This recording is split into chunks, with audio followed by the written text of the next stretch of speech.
Prayer number 256. Observe the audaciousness of a lowly worm that dares to wage war against the Almighty Lord, the Creator of heaven and earth. This worm, through deliberate sin, challenges a God who holds his life in his hands and has the power to condemn him to hell in an instant. What can this wretch possibly expect from opposing God?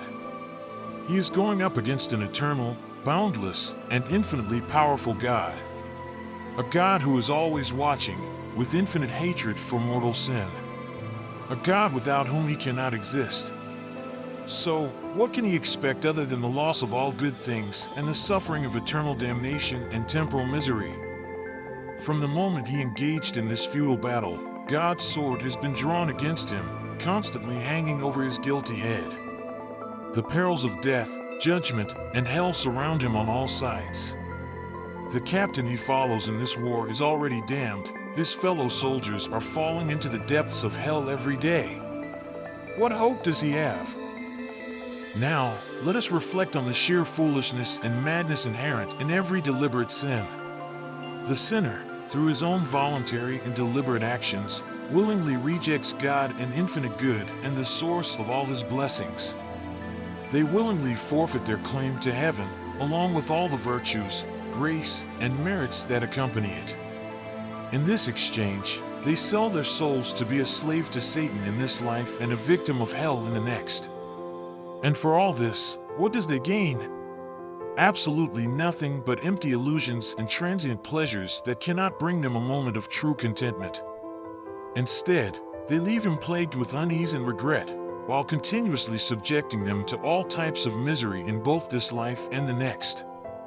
Can there be a greater madness than willingly trading heaven for hell, God for the devil, and infinite good for never-ending evil?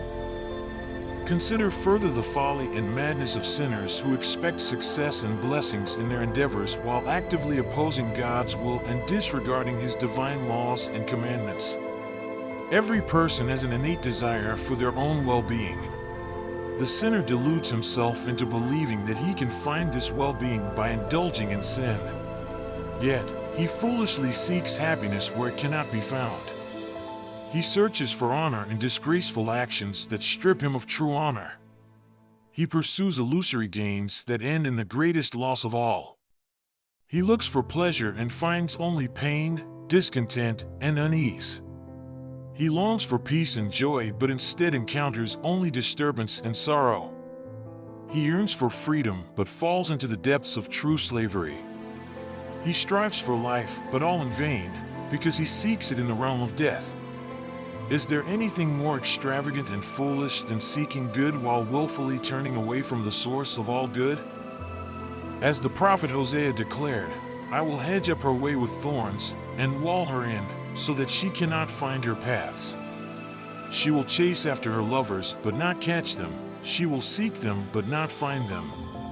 The poor sinner encounters these thorny barriers and futilely pursues fleeting shadows when he turns away from God. Let us be wise and seek our happiness where it can truly be found in the love and service of God. If we seek it anywhere else, our efforts will be in vain, and we will be at risk of losing ourselves and condemning our own foolishness and madness for all eternity. Amen. Visualize all your dreams and goals turning into reality.